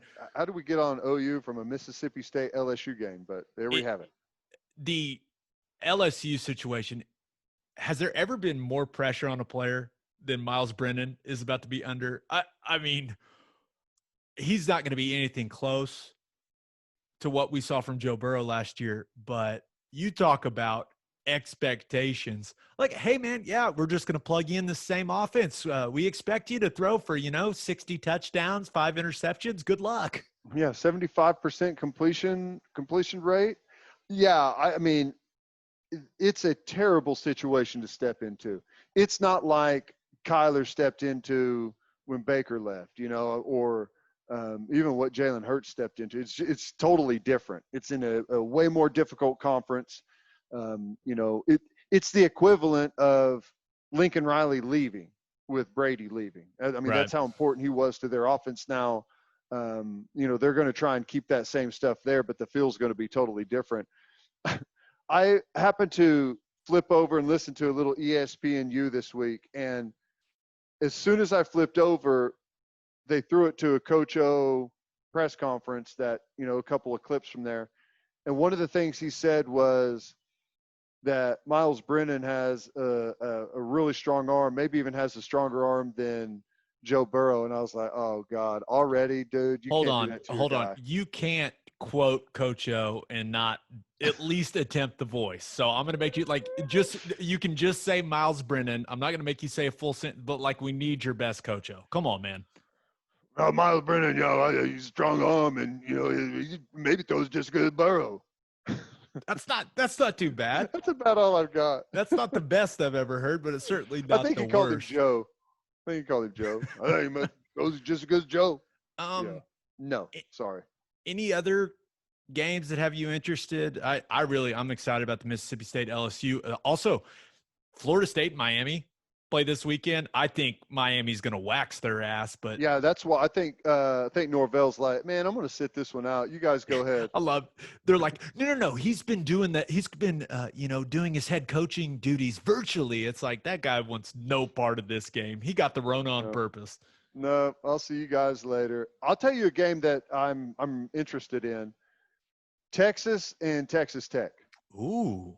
And I know it's the same thing. I mean, Texas Tech, obviously Houston Baptist, they should have pounded that football team. But I don't know, man. I got a feeling that Texas, they are as far as philosophy and culture in a football program, it's probably the worst in all of college football. They cannot handle success. So I know they went out there. They looked good in week 1. They played UTEP. Ellinger throws for a ton of yards. Defense played well. So I know that this team already thinks they're the greatest thing in the Big 12. Oh, we're just going to cruise to a college football playoff, baby. This is it. Texas Tech, they're not any good. Barely got past Houston Baptist. And they're going to go out there, and the Bowman kid is going to rip it all over the field to 6'6" Vasher, and they're going to find themselves in a dogfight late. At least that's my hope. Yeah. I don't know what Lubbock with limited capacity is going to be like. It's already weird enough to go play in Lubbock. Now it's going to be even weirder. I mean, and it's not easy. I mean, going on the road right now is a task. You have all the testing and all that, and then you've got these weird protocols. I saw Tom Herman said, he was like, yeah, normally on Friday, we eat dinner as a team. He's like, no, we're not doing that. We're giving them a meal and say, go eat in your room and stay away from everyone. I was like, yeah. So it's going to be interesting. I think Texas is going to be fine in that football game, but I do think that we're going to see a better version of Texas Tech because they're going to have more of their guys. They've got a bunch of guys back, especially defensively in the secondary. So it should look a little better for Matt Wells. All right, Ted, let's move on to our segments, and let's start with our winners and losers of the week. And Teddy's winners and losers are brought to you by Advanced Weight Loss Clinic of Sand Springs. They'll help you execute a realistic and achievable weight loss plan designed for you and only you. They've got all kinds of treatments for men and women. Their licensed and trained experts combine diet and exercise with hormone therapies to maximize your results. If you're struggling with low libido or low energy, Advanced Weight Loss Clinic of Sand Springs can help with that too. They also offer Botox and fillers. Tighten it up, To get on the path to losing weight, call 918-241-LOSE or visit their Facebook page. If you mention the podcast, you will get a free fat burner injection. All right, Ted, who do you have as your winner of the week? I know we don't have football guys talking basketball anymore, so I'm going with Jamal Murray. Dude, he has been unbelievable. And that bomb that he dropped late in that game against the Lakers whenever they were trying to make a run to separate was just lethal. It looked like the Nuggets lost their powers. Like it looks like it was like Space Jam. They just kept turning it over and you're like, oh my gosh, they're going to blow this lead. And LeBron was looking strong, but dude, Jamal Murray, that guy is, I know he's not the best defender in the world. Like I get it, but that guy is an absolute stud. Do you guys realize he's 23 years old? I know. And he found that level of confidence. And I mean, I'm not saying that like NBA aficionados weren't talking about him, all year, but like for me and a lot of people, whenever the bubble stuff restarted, he came out of nowhere, shot out of a cannon. And everyone's like, who the hell is this guy? And he's just dropping all kinds of crazy games. So he's got that confidence about him. It reminds me a little bit of what, we saw from Mitchell at Utah whenever he started playing really well. So, dude, I thought that was cold-blooded. I thought it was great. And, dude, they're an Anthony Davis missed game winner away from being up 2-1, man. It's a fun series. And the same thing with the Heat and Celtics. I mean, we're recording – it's halftime, and it's a close game between the Heat and Celtics. Like that's an old-school Eastern Conference matchup. I love it. It's fun. It's fun. The NBA – and I know football's going on, so we're paying a lot less attention to the NBA, but yeah, these are going to be two really damn good series. And I just love watching Jokic so much. It gives hope. And I know he's 7 feet tall, but it gives hope to all the chubby kids out there, make you think that you can make it big time with an awkward game, shooting floaters, shooting all kinds of weird 1-footers. He wasn't even that good the other night. And that was a hell of a win. Okay. Now you got me. You know how much I love the NBA. I try to avoid talking about it because it's football season now. But, dude, how much better has Jeremy Grant gotten?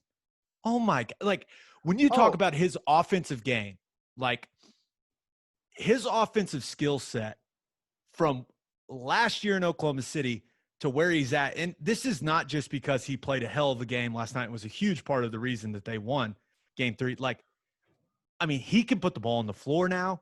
His shot is much smoother, much quicker. He's got fadeaways. I mean, his offensive game progressed so much, and he took a lot of advantage, full advantage of the quarantine time.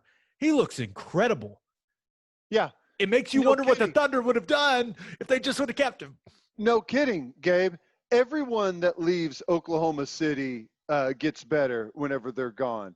Do I need to go down the list? Oladipo, I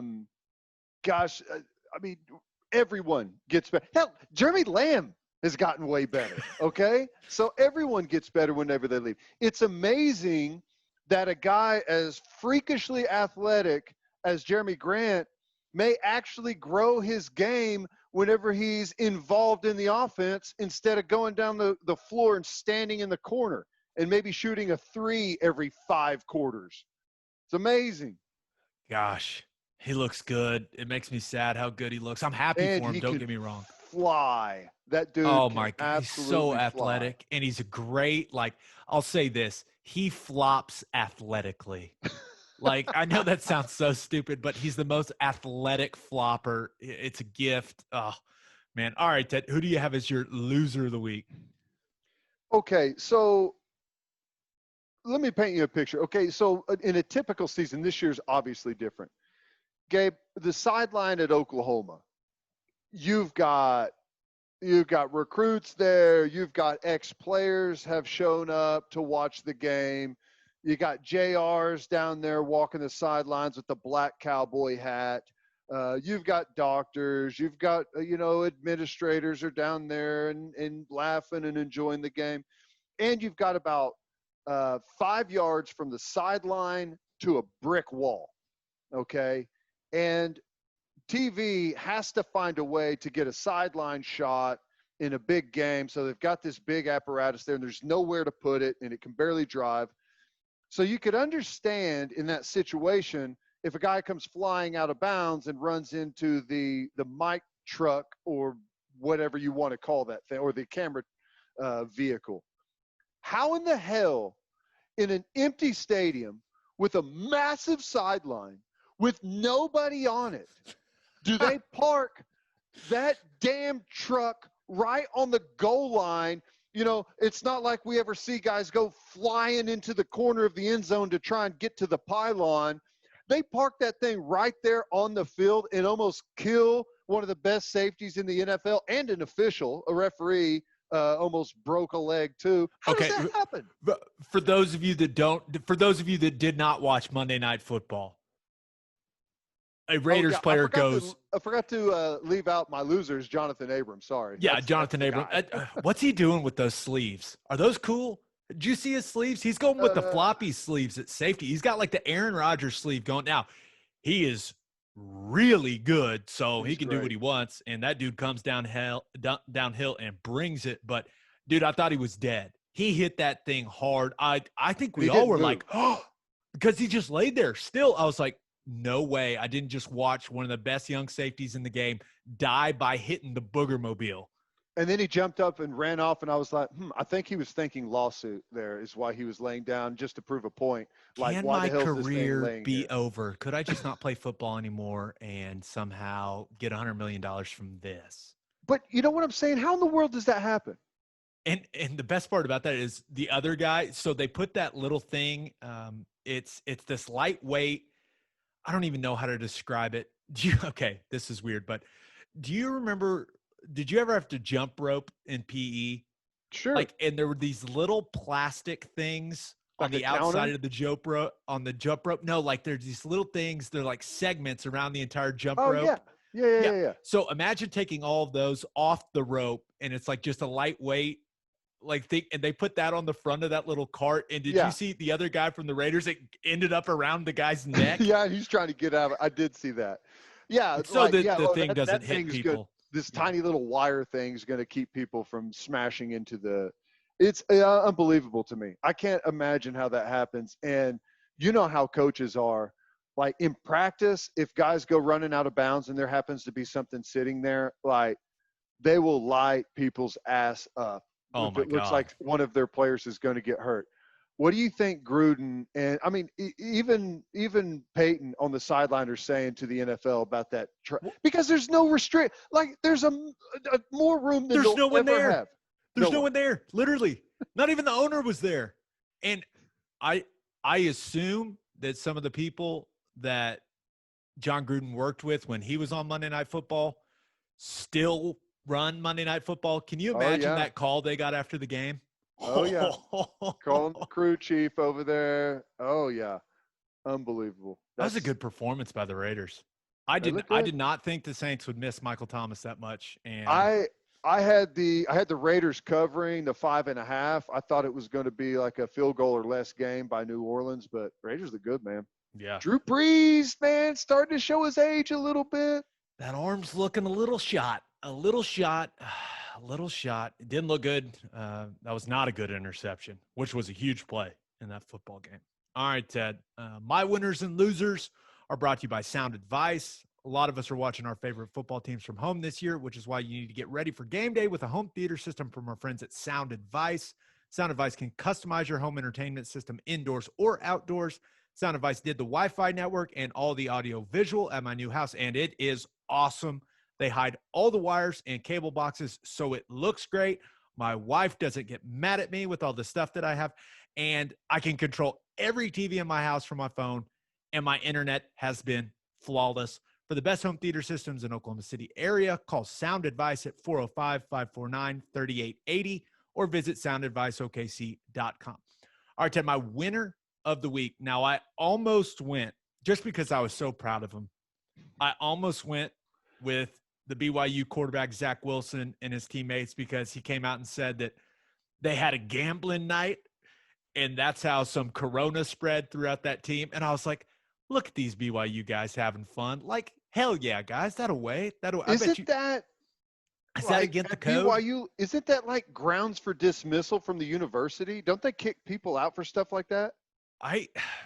We've heard some of those stories throughout the year, but what happens if they're Safety in drinking? numbers, they can't kick the whole team They out. can't kick the starting quarterback out, and there must have been a lot of them. But yeah, I was like, those guys having fun, good for them. But winner of the week, it's got to be Billy Donovan.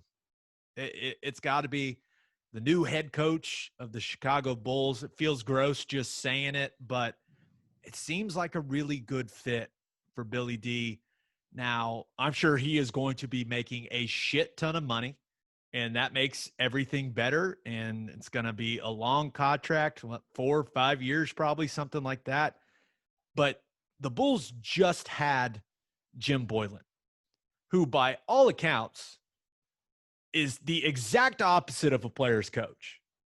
Like, just didn't get so it. much so that it's shocking how he ever got the job. It makes no sense. Like, but just a grinder, right? And clearly just doesn't understand how to deal with professional athletes.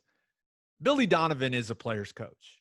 We saw how he was able, even though they may have not listened to him, he was able to work with Westbrook and Durant. He was able to work with CP3. And that duo seemed to really mesh well this season. And when you look at how Billy Donovan operates, he builds relationships. He develops guys. And I think that's what they're expecting in Chicago. And they've got some guys. I know that they haven't been good. They have not been a good basketball team, especially over the last 3 years. Like, I understand it. But Lauri Markkanen, if he stays healthy, he can be a solid player. I think everyone thinks that Kobe White is going to be I like him. a very good, an all-star level caliber player here in a couple years. You look at Zach LaVine, maybe he can take Zach LaVine to the next level, kind of tell him how Durant did things, how Westbrook did things, how Chris Paul did things. Limit some of those mistakes, maybe get Zach LaVine to take some better shots, but harness that athleticism, those gifts, and then they can attract free agents. We love Oklahoma City. I love Oklahoma City maybe more than anyone, right? But you're going to get more guys to go play in Chicago. That's just the truth. And with what Arturas Karnisovas is doing, he did a really good job in Denver. We're still looking at the team. He had a big role in assembling. We're still watching him play. So I know that a lot of people think with all the picks and everything for the Thunder and, building around Dort and SGA and Baisley in the future, but this is not a bad spot for Billy Donovan. And it's a really cool city, except for in the winter when it is absolutely miserable, but he's going to be getting paid a ton of money. He's got to be the winner of the week, Ted. That's just a great spot. He didn't have a job for 4 hours. Right. So let me ask you this. This is the way my mind works. So if you're calling Billy Donovan a winner, does that mean that ipso facto you're calling Sam Presti a loser? I am. Now, I know they offered him the 2-year deal. I don't know. We don't know what the dollar figure was on that. But, yeah, I think that Karnisovas, I think is how you say it. Karnisovas. I think it's Karnisovas. I don't know. It's hard to say. But we'll call him Arturas. Very well respected. But, he said he reached out to Billy Donovan immediately once the Thunder and him announced that he wasn't going to sign back with the Thunder. And, Arturas was like, hey, you're my guy. I want you to be my guy. Let's build this together. And I got something interesting that just popped into my head. Uh-oh. You know what I saw last week? Bob Stoops has 2 condos up there in Chicago. They're right next door. He had one. The one next to him went for sale, and he bought it. He just sold it last week. He's boys with Billy Donovan. What do you think? Huh? Conspiracy theory? Should we just call him and ask? Yeah, I'll text him. Hey, did you sell your condo in Chicago to Billy Donovan? That'd be kind of interesting. Yeah. Yeah, sure. True. We start That's the what happened. conspiracy. It started here. That's it. Started here. All right, Ted, my loser of the week. I thought about doing Deion Sanders because I have no idea what he's doing, why he would take the Jackson State job instead of just being Deion Sanders and not having to grind. And I still am so confused about what's going on. I thought he worked at Barstool. It seems like he's still working at Barstool. Like, I'm so confused. I think he is, because he essentially just linked Barstool into what they're doing at Jackson State. He put an email out there. It was like, yeah, just email jacksonstate@barstoolsports.com. I was like, what? What is happening? So that should be it's going to be entertaining at the very least. We'll see if he gets accused of fraud again or whatever happened at that school. What was it, like Prime Academy or whatever it was called? That was weird. But not even Deion and that interesting situation at Jackson State could outdo the loser of the week, because the loser of the week has to be the Los Angeles Chargers team doctor that punctured Tyrod Taylor's lung. Okay, we were so confused because there were no details about why Tyrod mysteriously didn't play. They said a chest injury in warm-ups, and he was unavailable against the Chiefs, and we got Justin Herbert. But the guy punctured the starting quarterback's lung with an injection needle. And listen, I understand nothing is 100% in medicine. Makes me squeamish thinking about it. Being a doctor is hard, but you just can't puncture the lung of the starting quarterback. I know it's one of the risks of the rib injection. Like, I understand. And hey, kudos to Tyrod Taylor. He was about to play with a couple cracked ribs. That dude is tough. He's one of the best teammates I've ever had. Never question that dude's dedication. Like, he grinds. He works. Weight room, meeting room, practice. The dude is a grinder. Hell of a guy. But he got stabbed in the lung by a needle. He ends up in the hospital. Oh, my God.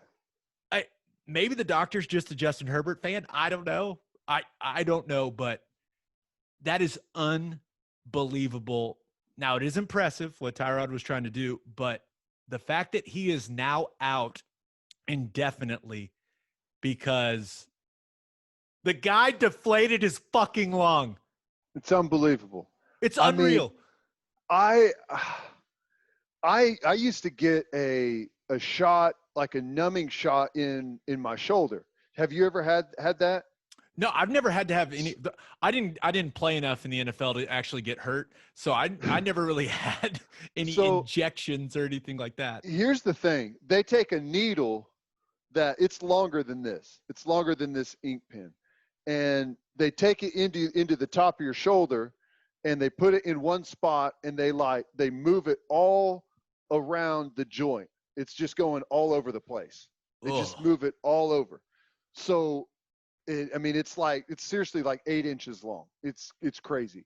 I'm guessing that's the same thing that the doctor was doing, trying to get it, because he had the cracked ribs, trying to get it all around that area with the needle moving in and out. Oh gosh, it's horrible to think about. Now, I think we all were confused because Anthony Lynn was like, no, Tyrod's our starting quarterback. And everyone was like, well, Justin Herbert played pretty good. Like, I mean, what's the deal? But kudos to Anthony Lynn for sticking by his guy, because clearly he knew what happened. We didn't. We are like, why is he acting like that? Why is he being so mean about Herbert? And then it comes out that Tyrod got poked like a balloon at a birthday party. I was like, oh my. Nuts. Horrible. It's unreal. All right, Ted, let's move on. And it's Thursday. So we are going to wet the beak.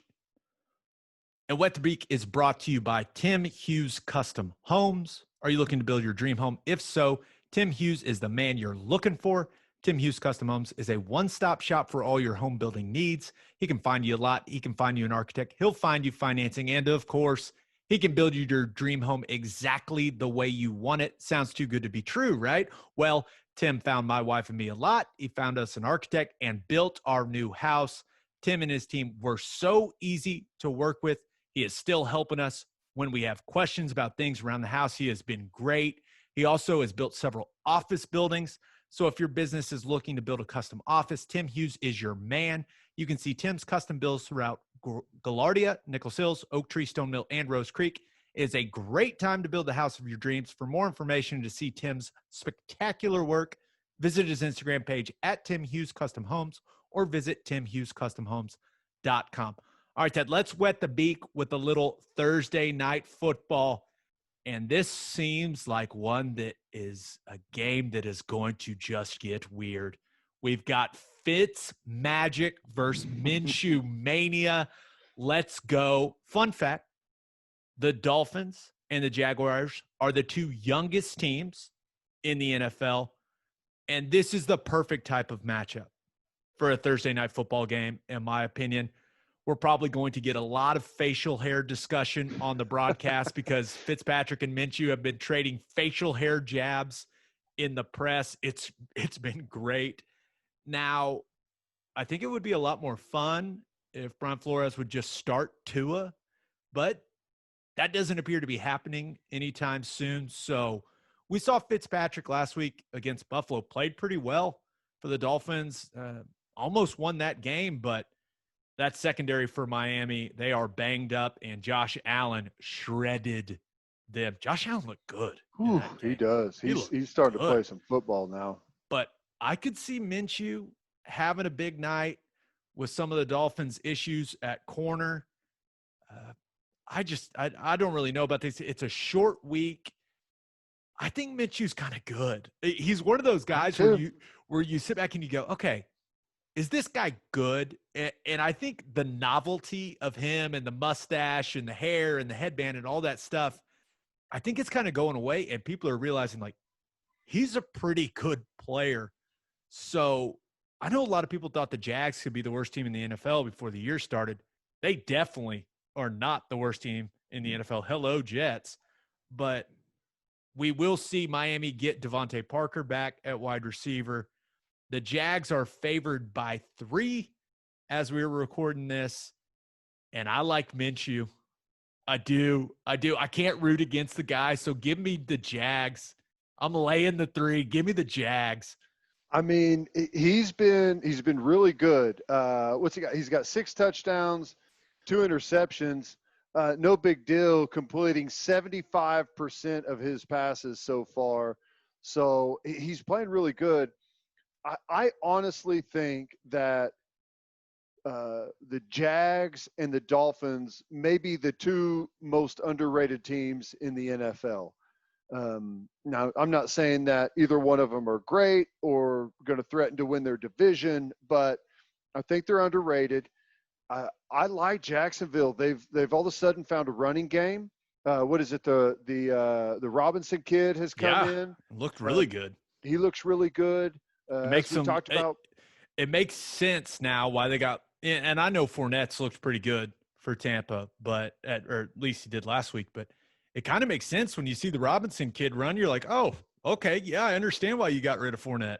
Hey, at that price point, exactly. For what you're getting, I think it was a really good move for them. So I'm with you. I'm going to take Jacksonville. I like their defense a little bit better, and I think it's going to be a really fun football game. I do. And last Thursday was fantastic. I never thought I was going to say that. Watching 2 winless Cincinnati and Cleveland team play on a Thursday night would be exciting, but it was, and I was amped up for it. And Jags Dolphins, again, thinking that I would never be amped up for this game. I am. I'm excited. I think there's a lot to watch there.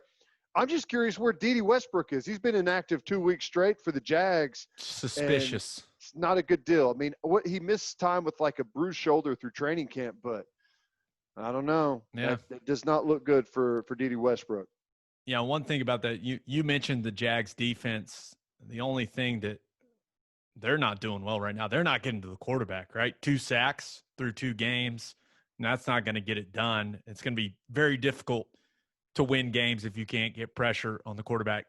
If you can't get pressure, if you're Josh Allen, the defensive end Josh Allen, not the quarterback Josh Allen, if you can't get Ryan Fitzpatrick on the ground, then I don't know who you think you're going to get down in this league. Hey, let me ask you a question. So we both agree that Jacksonville is better than we thought they were going to be. They're 1-1 right now. Who the hell is going to draft Trevor Lawrence? Who's going to be the worst team this year? Because whenever you look at the teams that are going to be bad, like Cincinnati, well, they've got Joe Burrow. The Dolphins, the Jets, they've got Tua and Darnold. I mean, so I think right now the Jets look like the worst team in football. This is what I would do. And I do not think Sam Darnold is the problem. Did you see that throw? Oh, my gosh. Rolling out, just back to his left, back to his right. That's one of the craziest things I've seen, man. I mean, the wide or the end zone view of that, God, that's a beautiful throw from Darnold. But how about this? Sam Darnold, I think a lot of people would want him on their team, right? Why not draft Trevor Lawrence and then trade Darnold and see what you can get for him? Right. At that point, Adam Gase is going to get fired. Probably. You're going to have a new head coach anyways. I'm just saying, sometimes you just got to cut your losses, right? I hear you, but Darnold's not the problem. Darnold's not the problem, but we don't want Trevor Lawrence going to the Jets, dude. I mean, come on. I don't want anyone playing for the Jets. I know. I don't either, but I just – if it's not – I don't know who it's going to be. Like, if it's not Jacksonville, what other crappy team is looking for a quarterback? Carolina. I know they got Teddy Bridgewater, but he's a placeholder. Come on. And let me tell you something. As a very disgruntled fantasy owner of Christian McCaffrey, I think this whole thing stinks to high heaven. I saw him jogging around on the sideline with that high ankle sprain he's going to miss 4 to 6 weeks with. This is crap. They're tanking. Quick question, and I assume everyone listening cares so much about your fantasy football team. What number overall did you draft McCaffrey? Number 1. Oh. Number 1 I mean, overall. it's who you had to go with. Like, don't get me wrong. But well, if it wasn't him, it was Saquon Barkley. Those two guys went 1 and 2, and probably 90% of the leagues out there or more. Sad for Saquon. ACL out. Brutal. I don't know, dude. Stare at those thighs all game. Wait, what? I know, but hey, you know this, man. Once you start cutting on the body, you never know how it's going to bounce back. And he's starting to have a little bit of a history now, Gabe. Ankles, now the knee. It's all that power in those quads. Yeah, maybe slim down. Maybe squat less, Saquon. Do you ever think about that, bud? We'll see. We'll see. That is a bummer, though. He's so fun to watch. Yeah. All right, Ted, let's move on to everyone's favorite segment, and that is Keeping It Local, where we highlight what's going on in the great state of Oklahoma. And Keeping It Local is brought to you by Bishop McGuinness Catholic High School. As schools reopen in the fall, parents want to provide the best possible educational experience and spiritual development for their children. There's no better place for that than Bishop McGuinness Catholic High School. A 1-to-1 iPad setting makes McGuinness students fully prepared to continue high-level learning from home. A 12-to-1 student-to-teacher ratio guarantees no student is overlooked. In addition to athletic programs and clubs, big win over Booker T on the gridiron. Yeah. No big deal. Bishop McGuinness's college prep curriculum offers 22 AP courses.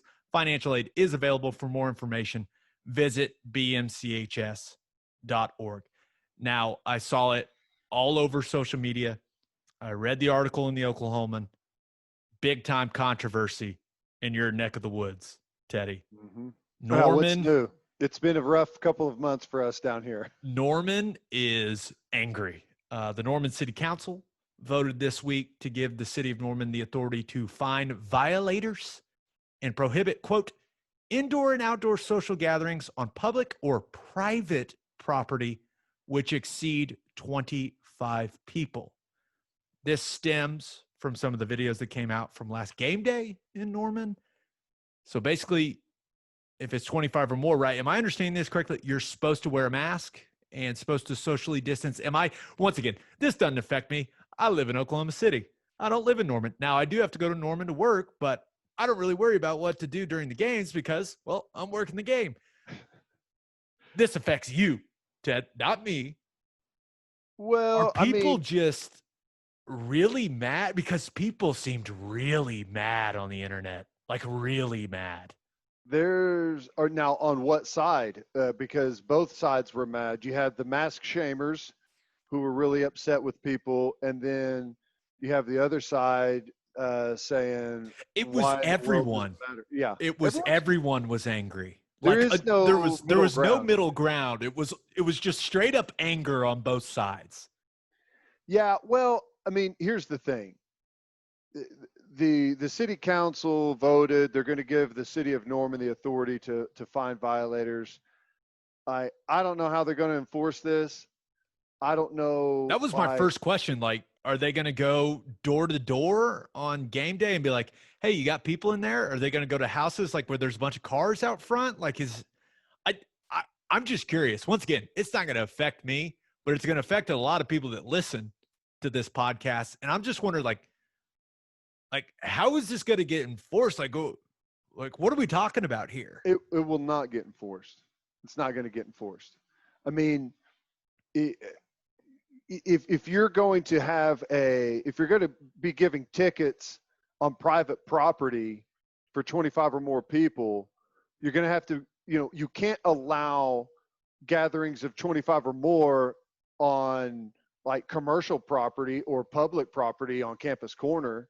It's just, it's posturing. I think it's probably then saying, hey, if we put this statute in and say we're going to find people, that maybe we'll get people making some different choices out there. But the police aren't going to enforce it. I don't know if people have followed the city council and the police in Norman, but that relationship could not be any worse than it is right now. Cops aren't going to. I saw, and I also saw it was like it could be a fine from $50 to $500. I was like, guys, that's a big difference in fine. Like 50. Yeah. Okay, that's I don't want to lose $50, but $500. Whoa! You had a mask on, but it was under your chin, and that's a $200 fine. If you don't have a mask on at all, it's $500. So no, I don't know. It's not going to be enforced. I don't even know that I know the city council voted on it, but that doesn't mean that it's like still something that they could technically do to a private citizen on their own property. So there's one thing I'm definitely sure of, and that's that all the students at Oklahoma, they will abide by this. They will not get together in groups of 25 or more. Like, there's no way that happens. I know one thing about college kids. They usually listen when you say they can't do something. Nothing could go wrong. Right. It's probably now they're going to have the biggest party you could ever imagine. So, yeah, I don't know exactly what's going to go on. I don't think it's going to be enforced. I know the city council voted for it, but that doesn't really mean anything. The city council could vote to send a man to Mars tomorrow, but that's not going to happen. So I don't know. I'm anxious to see how it plays out, though. I'm here to watch. Sign me up. As a person who it doesn't affect at all, I saw it and I went, this is going to be fascinating to see. Norman, over the last 6 months, the city of Norman needs a reality show. It's been it's pure entertainment. The whole thing. It's definitely reality worthy. Yeah, it's kept me entertained. That's for sure. I'm just watching all the madness here from Oklahoma City. I'm like, okay. Yeah, you guys are getting weird down there. All right, Ted, episode 45 in the books. We'll have a new podcast that'll drop Monday morning. We'll be recapping, hopefully, the OU Kansas State game. Just a reminder, you can hear Teddy from 2 to 6 on Sports Talk 1400, and you can hear me on SiriusXM Big 12 Radio Channel 375 from 3 to 5. Hope you all have a great weekend. Until next time, we appreciate you all for listening, and do what you always do, Oklahoma.